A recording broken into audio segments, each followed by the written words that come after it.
incorporate a Tupac reference. I'll incorporate, contemporary hip-hop references because that's what I know, right? That intuition, that gut feeling. I think, for me, I feel like that chapter, that piece, that note in Nietzsche explains this.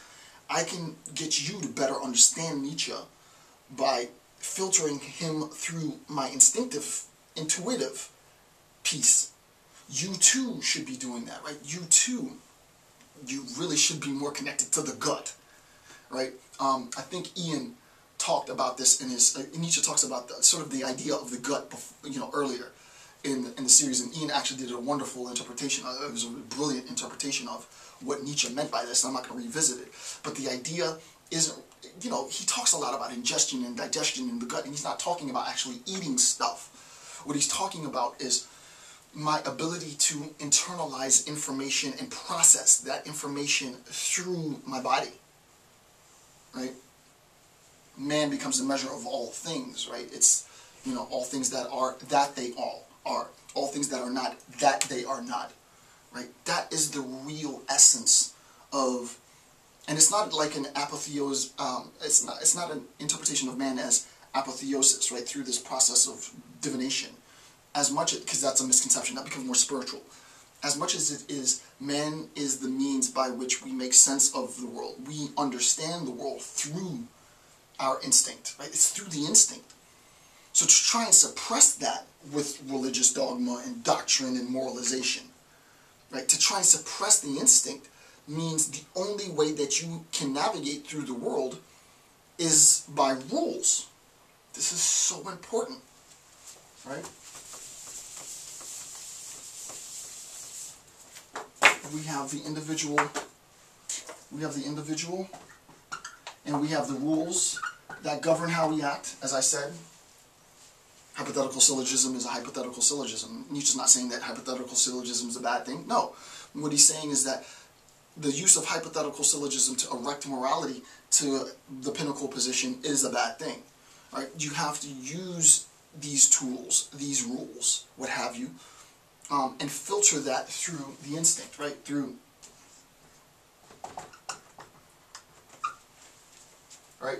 The attempt to say that this is bad, if the rules then become, and this is what's important, the rules then become anti. So if the rules suppress that, all you have then are just the rules. And what do you become? You become an automaton. We'll say go this way, you go that way. We'll say you go that way, you go that way. We'll say you go that way, you go that way, right? The idea is that the individual acts in the world. We were talking about acts. I erased it. The individual acts in the world, not out of a recognition of his or her interconnection to all things natural. The individual acts in the world because the individual has, in a sense, been programmed in conformity with the rule. That's no way Nietzsche would say to live your life, right? That's no way to live your life. And the reason for this destruction of intuition, the destruction of really the will, we'll see this, like I'm really jumping ahead here, but the will is a systematic attempt by Plato, who he loathes, it might be too strong of a term, loathes, but who he is ideologically in opposition to, is a systematic attempt. It wasn't happenstance, it wasn't ad hoc, it was strategically planned. I mean, the Platonic dialogue is a tome of a text, it's paper tissue thin.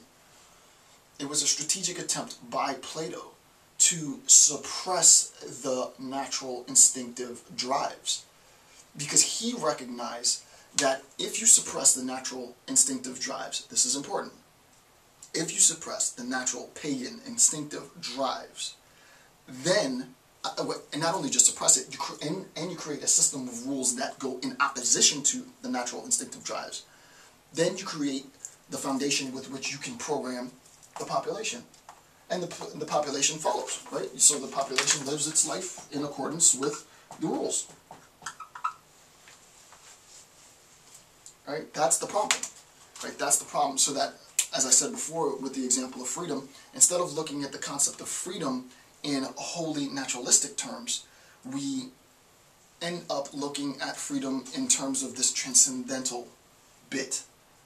Instead of what I do, instead of analyzing, even in contemporary 2012, contemporary discourses on evil, instead of looking as philosophers at evil in a biological, physiological sense, as best as we can, we end up reverting back to theological discourses on theodicy, right, which is the existence of evil in relation to God's omnibenevolence, blah blah blah. Right? We've lost our gut. We've lost that drive, that instinctive drive to make assessments based on nothing but sheer knowledge and our connection to the world. So Nietzsche wants to elevate that process, that gut sort of attachment to all things. Genius resides in instinct. Goodness, likewise. One acts perfectly when one acts instinctively. It's not that perfection is attainable. He's not saying that.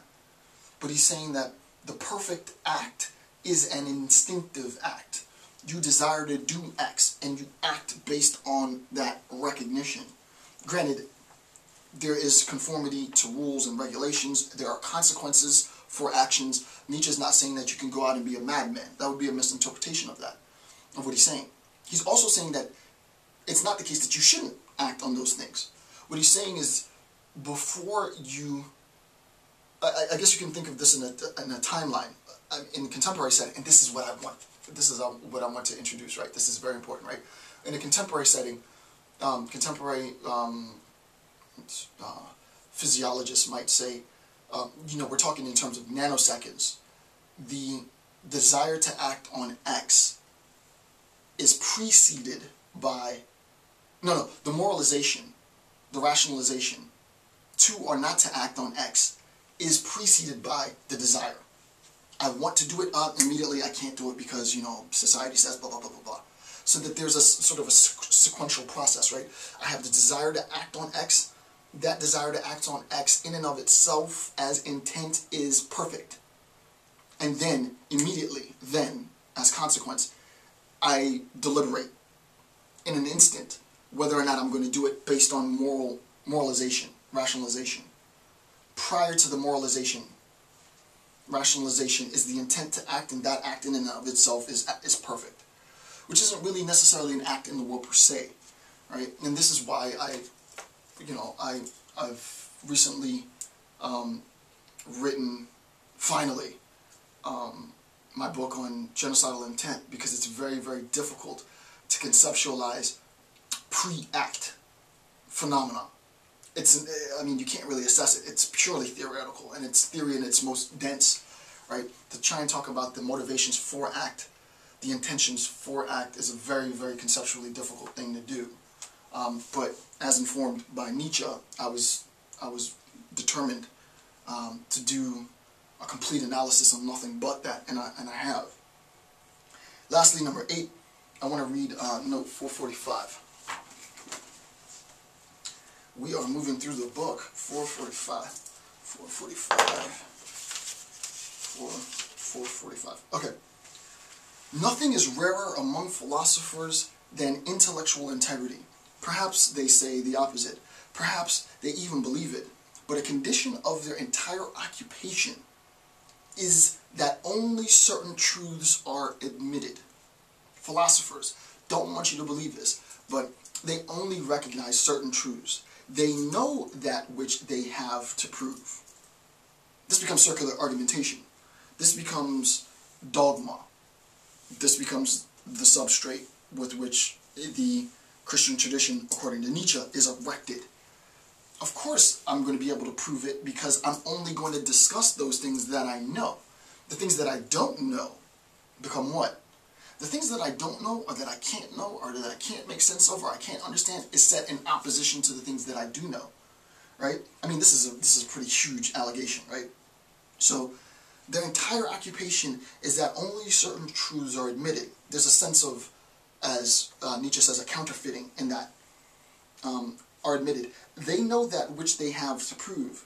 That they are at one over the truths is virtually their means of recognizing one another as philosophers. Hey, you know how to do this really esoteric mathematical logic. I know how to do this really esoteric mathematical logic. Let's come together and use our knowledge